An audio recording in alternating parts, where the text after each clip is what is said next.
ఒక్కసారి కేంద్ర ప్రభుత్వంలో ఉన్న బీజేపీ పార్టీ ప్రజల జీవితాలతో ఎలా ఆటలాడుతుందో మళ్ళీ చూస్తున్నాం. అసలు విద్యార్థులు వాళ్ళ కష్టము ఏది అక్కరలేనట్టు డాక్టర్ల కోసం డాక్టర్లు అవుదాము అని ఆశపడ్డ 24 లక్షల మంది విద్యార్థులతో బీజేపీ పార్టీ ఆటలాడుతుంది.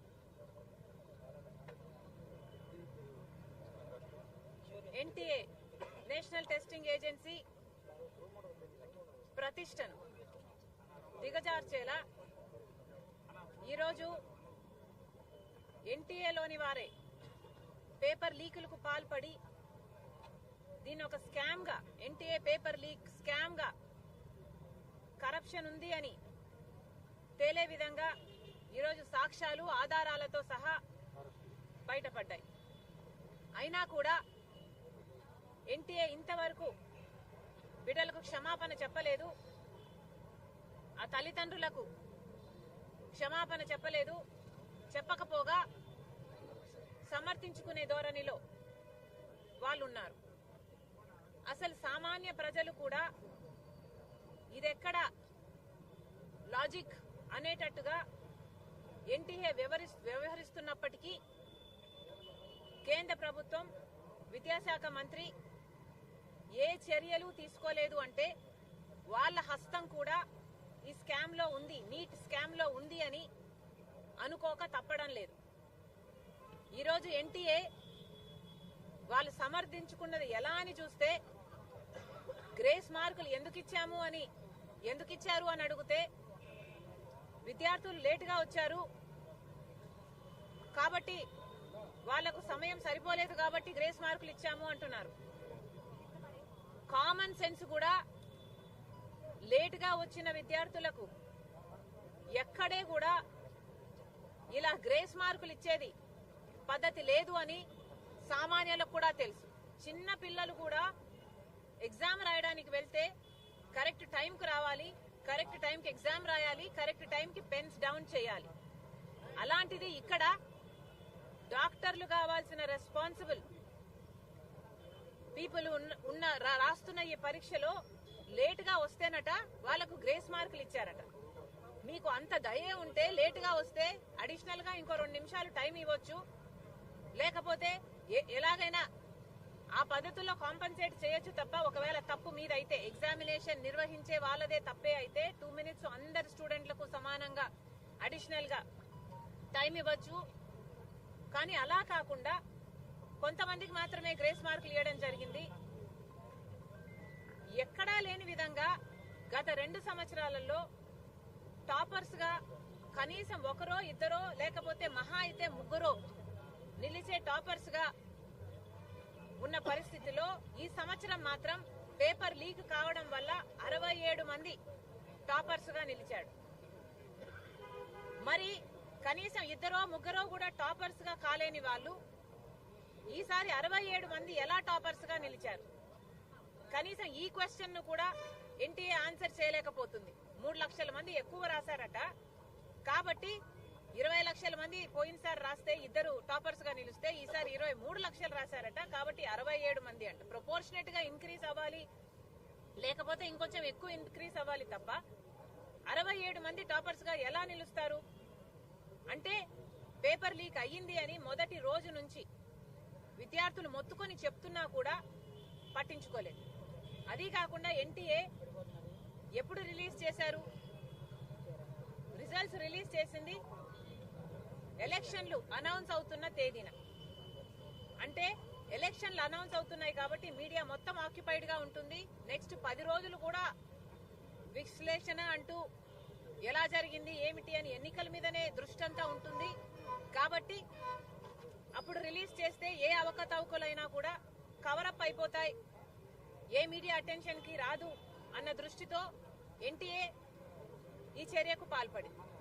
ఇన్ని అవకతవకలు ఉన్నా కూడా ఇంతవరకు ఎన్టీఏ రద్దు కాలేదు, ఎన్టీఏలో పనిచేస్తున్న వారి మీద యాక్షన్ తీసుకోలేదు. సుప్రీంకోర్టు ఏమో ఒక్క చిన్న అవకతవక జరిగినా కూడా యాక్షన్ తీసుకోవాలి అని చెప్పినప్పటికీ కూడా ఇన్ని అవకతవకలు ఉన్నా కూడా ఇంతవరకు ఎన్టీఏ మీద ఏ యాక్షన్ తీసుకోలేదు కేంద్ర ప్రభుత్వం. తీసుకోకపోగా ఒక ప్యానెల్ వేస్తారట. ఏం ప్యానెల్ వేస్తారండి? ఎప్పుడు విచారణ జరుగుతుందండి? మీరు ప్యానెల్ వేస్తే మాత్రం ఇంకోసారి ఎగ్జామ్లు జరుగుతాయని గాని ఆ ఎగ్జామ్ లో మళ్ళీ లీకులు ఉండవని గాని గ్యారంటీ ఏముంది? ఒక సీరియస్ ఎంక్వైరీ జరగాలి, సిబిఐతో ఎంక్వైరీ జరగాలి అన్న ఇంగితం కనీసం కేంద్ర ప్రభుత్వానికి గాని ఆ మంత్రికి గాని ఇంతవరకు కలగలేదు అంటే ఎందుకు అని అడుగుతున్నాం. మీరు అధికారంలో ఉన్న రాష్ట్రాలలో ఈ అవకతవకలు జరిగాయి.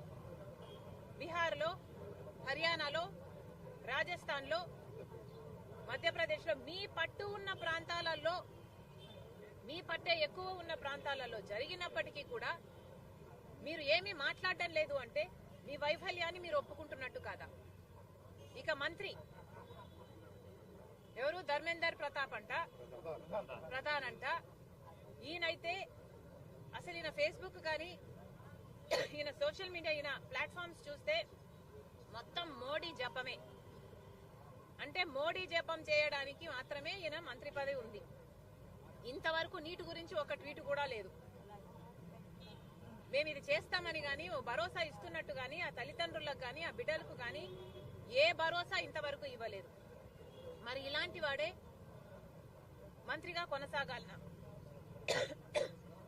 బీజేపీ పార్టీ సమాధానం చెప్పాలి, మోడీ గారు సమాధానం చెప్పాలి.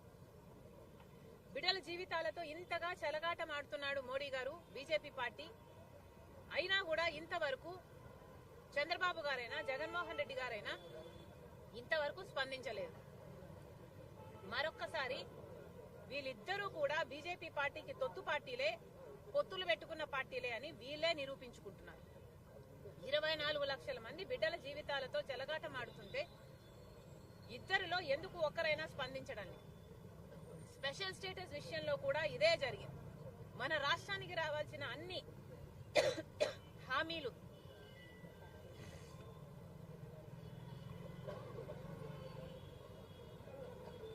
నిర్లక్ష్యం చేసే విషయంలో కూడా ఇదే జరిగింది. రెండు పార్టీలు బీజేపీ పార్టీని పల్లెత్తి మాట అనలేదు. గత 10 సంవత్సరాలుగా అధికారంలో ఎవరున్నా బీజేపీ పార్టీలకు తొత్తులుగా వ్యవహరించారు. బహిరంగంగానో రహస్యంగానో పొత్తులు పెట్టుకున్నారు. బీజేపీ పార్టీని ప్రశ్నించలేదు. ప్రత్యేక హోదా ఈ రోజు వరకు రాలేదు.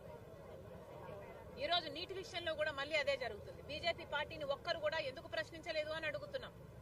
అసలు 2002లో ఇలా పరీక్షలు లీకులయ్యి 13,000 మంది బిడ్డలు ఆత్మహత్యలు చేసుకోవడం జరిగింది. అసలు ఈ బిడ్డలు ఎంత క్షోభకు లోనవుతున్నారు? ఎన్ని సంవత్సరాలు దీంట్లో పెట్టి వీళ్ళు కష్టపడి పని చేస్తారు, కష్టపడి చదువుకొని ఎగ్జామ్ రాస్తారు. తల్లిదండ్రులకు ఉన్న ప్రెషర్ ఏమిటి? డబ్బులు అయితేనేమి, ఇంకోటైతేనేమి, టైం అయితేనేమి, ఎఫర్ట్ అయితేనేమి, how much goes in to these examinations? 13,000 మంది ఆత్మహత్యలు చేసుకున్నారు. ఈ ఎగ్జామినేషన్ సిస్టమ్ అనేది క్రమేణా ప్రతి చోట, ప్రతి రాష్ట్రంలో అయినా కేంద్రంలో అయినా తగ్గుతూనే పోతుంది. దీనికోసం చట్టాలు చేస్తున్నారు తప్ప వాటి అమలు లేదు. ఎందుకు అని అడుగుతున్నాం. ఇంత నిర్లక్ష్యం అయితే ఎలా అని అడుగుతున్నాం. ఇంతవరకు సిబిఐ ఎంక్వైరీ ఎందుకు చేయలేదు?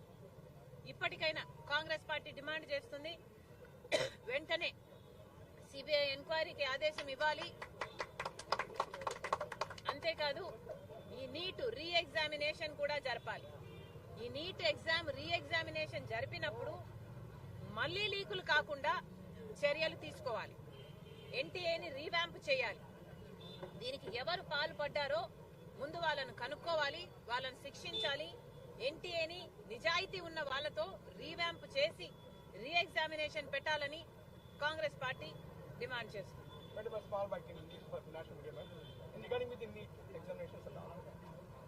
So we've seen a lot of malpractices in the NEET exam, in terms of valuation of the exams, in terms of paper leaks, in terms of misuse of power. We have seen corruption rampant in the NEET exams. While the scam is so big and involves 24 lakhs of students' lives, the BJP is doing nothing about it. And this is atrocious. In 2002, 13,000 students killed themselves because they were people who were victims of paper leaks. What does the government have to say to the parents and the students who have written the NEET exam? We demand that the Minister for Education resign immediately because he has no empathy for the students at all. We also demand that a CBI inquiry be conducted into this and a re-examination of the NEET takes place as soon as possible. Revamping the NTA because there is corruption inside of NTA itself. SFL are demanding for the abrogation of NTA, Madam, National Testing Agency. I do not believe in abolishing the whole testing agency, but I do believe in revamping the NTA by removing those involved in the corruption. Thank you. Congress.